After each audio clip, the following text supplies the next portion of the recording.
Buenas tardes. Por su intermedio, señor presidente, me permito dirigirme a los presentes en nombre de la JUNAEP, de los funcionarios de JUNAEP, en mi calidad de presidenta de la asociación. Queremos manifestar nuestra profunda preocupación por la reducción presupuestaria en diversos programas proyectados para el año 2026 y canalizar nuestra solicitud para reconsiderar dichos presupuestos en razón de, a lo menos, garantizar la continuidad programática, de tal manera de seguir garantizando la continuidad de los estudiantes en el espacio educativo y de realizar un apoyo efectivo a dichos estudiantes a través de nuestros 34 programas que nosotros implementamos en cada rincón de este país. Compartirles que JUNAEP en octubre celebra su cumpleaños número 61. Con una vasta trayectoria, somos una dotación pequeña de funcionarios y funcionarias comprometidas con la gestión pública. Somos 955 funcionarios responsables de administrar e implementar uno de los presupuestos más grandes del país. Como funcionarios públicos, nos motivan valores de justicia social, de equidad y acceso igualitario a la educación de los y las estudiantes. Nos conmueven las brechas, nos conmueven las desventajas de acceso y la exclusión social. Al revisar el presupuesto proyectado para el 2026, nos preocupa el impacto de la disminución que esta disminución va a generar en los programas y en la vida de los niños, niñas, adolescentes y jóvenes de nuestro país en el contexto de sus trayectorias educativas. Nos importa el impacto en las comunidades educativas y en las familias más vulnerables de nuestro país. Por ejemplo, en la beca Presidente de la República nos disminuyeron el 5,5%. Eso significa que existiendo estudiantes vulnerables con mérito educativo, estos no podrán acceder a las becas. Y nosotros ya tenemos una demanda insatisfecha con estudiantes con notas sobre 6,8, con mérito, pobres con mérito, sin beca. Tendremos que lamentar a esa realidad sumar 4.334 estudiantes más que no van a poder contar con esa posibilidad. En la beca práctica profesional, la disminución implicará que 677 estudiantes no van a contar con el apoyo en el proceso de su formación técnico-profesional. En el programa de residencia familiar estudiantil, que atiende estudiantes provenientes de zonas rurales y cuyas alternativas educacionales los obliga a desplazarse a zonas urbanas, dejaremos de atender a 534 estudiantes pobres que vienen de zonas rurales. En la beca útiles escolares se afecta con un 21,0% de disminución. Esto significa que 283.877 estudiantes y sus familias no van a contar con el apoyo de los set de útiles escolares para el año 2026. En la beca TIC, que todos la conocen más como la beca de los computadores, que es una beca muy querida por los estudiantes, ha permitido disminuir las brechas digitales. Esta beca se reduce en un 31,5%. Tendremos que decirle de cara a los estudiantes que han esperado con ansias llegar a séptimo básico, que para recibir su computador, que el próximo año esto no será posible para 38.871 estudiantes. A esto, en esta beca, se suma la idea de generar un proceso de postulación y selección.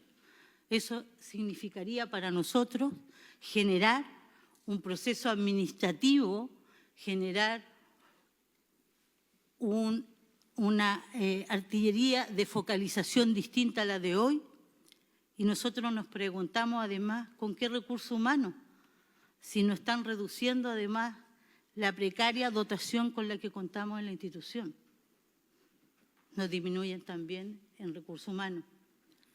Por lo tanto, en esa área necesitamos no solo mejorar nuestra dotación de funcionarios y funcionarias altamente comprometidas en la gestión institucional, sino también mejorar los ingresos de nuestros colegas que hoy día yo sé me están acompañando en todas las instituciones en las distintas partes del país. Necesitamos disponer de vehículos en buen estado. Alguien dijo que con 12 años de uso estamos bien. Les aviso que ya hemos tenido un par de accidentes en nuestra institución, corriendo el riesgo la vida de mis colegas, porque los vehículos se deterioran cuando se usan. Y nosotros usamos harto nuestros vehículos porque tenemos que monitorear nuestros programas. También necesitamos mejorar nuestros programas de informática. En estos 3 ítems, 0 presupuesto para nosotros, con disminución en recursos humanos. También tenemos el programa Habilidades para la Vida. Voy a hablar del área de salud escolar, muy golpeada en esta vuelta. El programa Habilidades para la Vida, que es un programa de salud mental, tiene un impacto de reducción histórico nunca visto, de un 10.2%. ¿Eso qué significa para nosotros? No vamos a poder disponer de recursos para la implementación del dispositivo de apoyo psicosocial transitorio que se implementó para atender los temas de violencia grave en los espacios escolares, la situación de suicidio, los enjambres de suicidio que se han producido en nuestros estudiantes en los últimos años. Ese programa se acaba. Además, implica una reducción de cobertura de la continuidad del programa HPB. ¿Esto qué significa? 91.000 estudiantes que no van a contar con el acceso a este programa en sus respectivos establecimientos educacionales. Es decir, tenemos que bajar 30 proyectos del HPB 1, 2 y 3. Vamos a afectar a 400 escuelas. Todavía no sabemos a quién vamos a dejar fuera. Muy difícil tarea por lo demás. No la queremos hacer. El programa de salud oral, la reducción de un 10% afecta a la gestión de 247 módulos dentales distribuidos a lo largo de todo nuestro país. Eso se traduce que no podremos atender a 9.844 estudiantes en nuevos ingresos, limitando nuestra atención solo a los controles y a la vigilancia de la patología. Voy a tomar un poquito de agua, si me lo permite.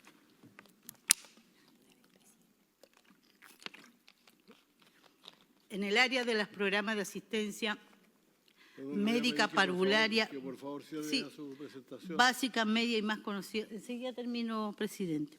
Como programa de servicios médicos, el programa es una oferta de salud pública insertada en el espacio de la educación, cuyo propósito es mejorar las condiciones de salud visual, auditiva y postural. Estudiantes de establecimientos con aporte estatal de manera integral, con intervenciones de promoción, detección precoz, atención y tratamiento médico especializado para contribuir a la disminución de inequidades y favorecer las trayectorias educativas. Es decir, para que ningún niño o niña se quede atrás por razones biomédicas. Es la posibilidad de atender en forma temprana una patología que, de no ser atendida, genera una falta de oportunidad educativa, acrecienta las brechas de desigualdad y de ventaja social y biológica en el proceso educativo. El programa más golpeado es este. Tiene una reducción de un 40% del presupuesto. Dejaremos de entregar 146.552 prestaciones que afectan la vida de estos niños. Esta es una oferta programática que no existe un símil en todo el Estado. No existe posibilidad que esto se traslade a otro lado. Esta es una respuesta continua de pesquisa, atención. No existe. Vamos a generar un nudo en el APS. Vamos a agravar el daño permanente e irreversible para el futuro de nuestros niños e hipotecar su salud, porque tarde o temprano tendremos que atender estos daños agravados con tratamientos más costosos. Esta reducción de hoy día es pan para hoy, hambre para mañana. En la evaluación de los programas gubernamentales, EPG, este programa está establecido que hay un segmento de la población que no está siendo atendida precisamente por los continuos recortes presupuestarios que ha tenido desde el 2019, antes de la pandemia, y a la fecha un 60% recorte en este área presupuestaria. Pero bueno, las cifras ustedes ya la conocen, la información ya la saben. Nosotros queremos mostrarles el rostro que habita en estas intervenciones, que se comprenda a cabalidad con todos nuestros sentidos y agregarle un sexto sentido, el de nuestra humanidad. Un niño o una niña con dolor de columna no puede concentrarse, es un dolor constante de 24 horas, sobre todo duele cuando debe tomar posiciones de flexión en un escritorio. No puede jugar porque le duele moverse. Esto lo aísla, lo deprime. Un niño con escoliosis no tratada afecta su capacidad respiratoria, aumenta su dolor, su inmovilidad, su descanso al dormir y su capacidad de concentrarse. Un niño o una niña no tratada se transforma en un adulto discapacitado que va a requerir tratamientos costosos y pensiones de invalidez. Perdón, ¿podemos terminar, por favor? Lo siento, de veras que no puedo. Si me da solo un minuto más, presidente, ¿Cuánto lleva? Como 20 minutos, pues ese es el problema. Todos los padres y las madres, cuando esperan un hijo o una hija, esperan que nazcan sanos. Cuando nace con una discapacidad o una desventaja biológica, se le cae el mundo. Pero a la gente se le cae el mundo de forma diferente. Porque cuando tienes acceso a comprarle el mejor tratamiento en las mejores clínicas, sabes que puedes rescatar del abismo y pondrás oportunidades para ese niño o para esa niña para que desarrolle al máximo sus capacidades y pueda tener un futuro. Pero cuando no tiene esa posibilidad, es un imperativo ético que el Estado se haga solidariamente responsable de estos estudiantes cuya atención depende de ustedes. Estos estudiantes esperan todos los años su atención para acceder a un control médico, para contar con sus pilas y ajustar sus audífonos, para la renovación de sus lentes, para ajustar un corsé. Nos queda decir que para muchos niños y niñas y jóvenes, sus posibilidades educativas, su trayectoria de vida personal y familiar, dependen de este presupuesto. Dependen de lo que resuelvan en este Congreso al momento de definir las prioridades de su inversión social. Por eso es que les pido, en representación de todos los funcionarios de JUNAEP y en representación de la infancia más vulnerada de este país, que puedan reconsiderar esta partida presupuestaria año 2026. Muchas gracias.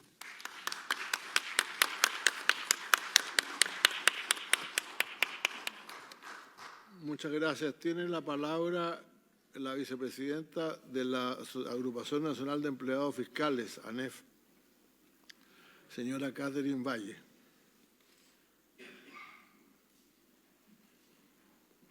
Perdón, me quedan todavía una persona más, entiendo, de la JUNGI, de la APROJUNGI, perdón, y después vamos a suspender por un momento la sesión, por favor. Gracias.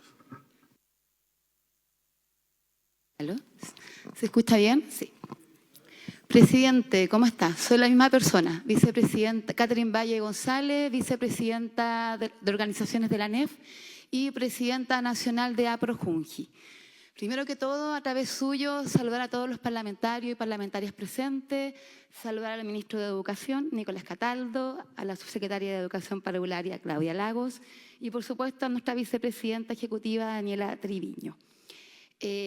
Contarles que nosotros representamos en la JUNGI a más de 8.000 trabajadores y trabajadoras de diferentes estamentos, tanto técnicos, profesionales, auxiliares y administrativos. Y hoy venimos a hacer presentación de algunos desacuerdos que tenemos en relación al proyecto de ley de presupuesto 2026, específicamente en la JUNGI. Quiero partir con una pregunta muy importante para ustedes, parlamentarias y parlamentarios, de manera de poder reflexionar y preguntarles, ¿podrá Chile desarrollarse si no invierte hoy en la primera infancia, se propone un recorte presupuestario de 11.900 millones de pesos para la JUNJI para el año 2026, respecto del año 2025. Esta rebaja presupuestaria se concentra en subtítulos 24, transferencias, subtítulo 31 de inversión y subtítulo 33, capital. ¿Alguien cree que la ralentización del PIB y el estancamiento de la productividad puede superarse en Chile sin intervenir en la educación inicial? Ello debe reflejarse más allá de los discursos políticos y de campañas, sino que concretamente en el presupuesto de la nación. Partimos con las observaciones de APROJUNJI respecto del coeficiente educacional en los jardines infantiles, lo que tiene que ver con dotación. Nuestra institución año a año ha tenido un presupuesto de continuidad, considerando cargos adicionales por aumento de cobertura. Para el año 2026 no contaremos con cargos adicionales. ¿Cuántos jardines proyecta JUNJI para apertura para el 2026? 16 jardines infantiles. Esto quiere decir para responder a la política pública de Estado con respecto al aumento de cobertura. La dotación requerida para estos 16 jardines infantiles son 235 funcionarias y funcionarios. Al no tener este aumento de dotación, es decir, se congela, cuando debemos dar cumplimiento a la Ley de Modernización de la Educación Parvularia, donde aún nos faltan 20 técnicos en atención de párvulos para programas alternativos, cuando además debemos implementar la Ley Carín. O sea, seguimos los trabajadores y trabajadoras del Estado, específicamente de la JUNJI, implementando una política pública a costa de las y los trabajadores. Con respecto al material de enseñanza, subtítulo 22, bienes y servicios de consumos, si bien es cierto, se observa un aumento a 3.443 millones de pesos, esto representa un 58% más. Pero, acá viene el pero, se incluye la compra de material pedagógico para los jardines BTF en dicho monto. Entonces, les pregunto a ustedes, parlamentarios y parlamentarias, ¿quién se hace responsable del perjuicio en el aprendizaje al no contar con la cantidad necesaria para abastecer a más de 1.700 jardines infantiles? O sea, ¿quién se van a ver afectados? Van a ser los niños y las niñas, tanto de BTF como de JUNJI. Y nuevamente, las trabajadoras y trabajadores de jardines infantiles solventando la educación pública del Estado en la educación inicial. Algo muy importante que quiero mencionar hoy día acá, que es algo un poco inconsecuente, que tiene que ver con los carros de evacuación. Chile es un país que constantemente presenta emergencias climáticas, de tsunami, etcétera, y acá no nos están autorizando la compra total de los carros de evacuación solicitados. Entonces, ¿qué regiones debemos sacrificar dejándolas sin carros de evacuación ante emergencias? ¿Cuánto solicitó la JUNJI? 1.139 carros de evacuación. ¿Cuántos nos aprobaron? 183. Solicitamos poder otorgar presupuesto para la compra total de carros de evacuación solicitados. Se requiere contar con medios de seguridad para todas y todos los niños en caso de evacuación. Según lo asignado, les pregunto a ustedes, ¿cómo el Estado pretende diferenciar a qué zona se le asigna un carro de evacuación? ¿Qué criterio aplicaremos? ¿Vamos a discriminar niños de una región, niños de otra? Ahí en la próxima lámina se puede observar cuánto es lo que se requiere la cantidad de carros por región. Ya Antofagasta 116, Arica 55, Atacama 14, Aysén 46, etcétera. El total, como lo dije anteriormente, 1.139 carros de evacuación. En esta lámina quiero invitarles que puedan observar estas fotografías, estas imágenes. La primera lámina representa el carro de evacuación que entrega la institución, ya donde van 6 niños, niñas, niños en estos carros de manera de poder evacuar en situaciones de emergencia. Y la segunda lámina representa carros que han fabricado las familias. Es decir, las familias de la JUNJI han tenido que invertir en carros de evacuación para poder tener condiciones de seguridad para sus hijos e hijas. O sea, nuevamente se traslada la responsabilidad del Estado para las familias usuarias de la Junta Nacional de Jardines Infantiles. ¿Por qué presentamos estas imágenes? Porque queremos sensibilizar la importancia de que el Estado se haga cargo de la política pública en la primera infancia. No puede ser que los trabajadores y trabajadoras de la JUNJI tengan que estar solventando la educación de los niños y las niñas y, por supuesto, menos las familias que tengan que estar comprando y aportando para crear algo tan indispensable como un carro de emergencia. Un punto muy importante que queremos mencionar hoy día, que sabemos que quizás a lo mejor no se va a resolver, pero es importante, que es una lucha histórica de APROJUNJI.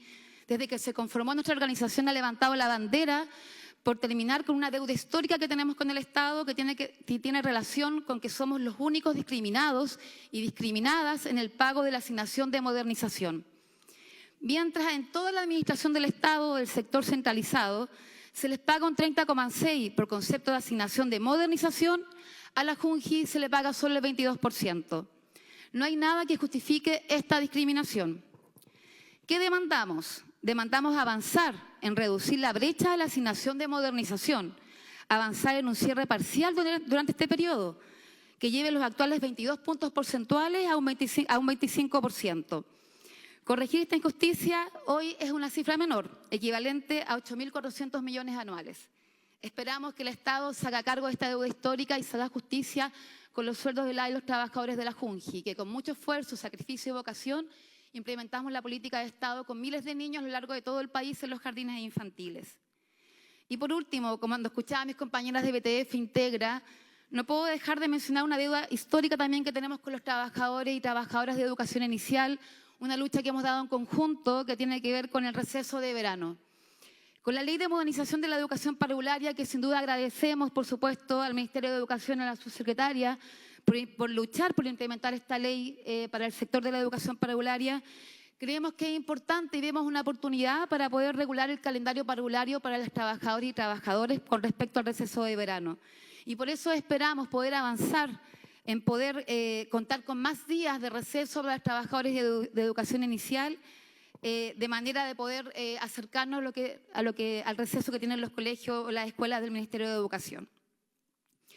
Antes de terminar, señor presidente, también quiero solidarizar con mis compañeras y compañeros de JUNAEB.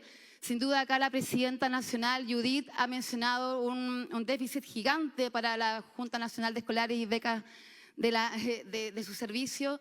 Sin duda, es una política pública muy importante para la adolescente y niñeces del Estado. Entonces, es importante que se considere lo que la presidenta de la JUNAEB ha transmitido hoy, ya que no podemos poner en riesgo políticas de Estado, programas importantes que se están desarrollando tanto en los colegios como en los jardines infantiles. Muchas gracias, presidente, parlamentarios y parlamentarias, por su atención. Bueno.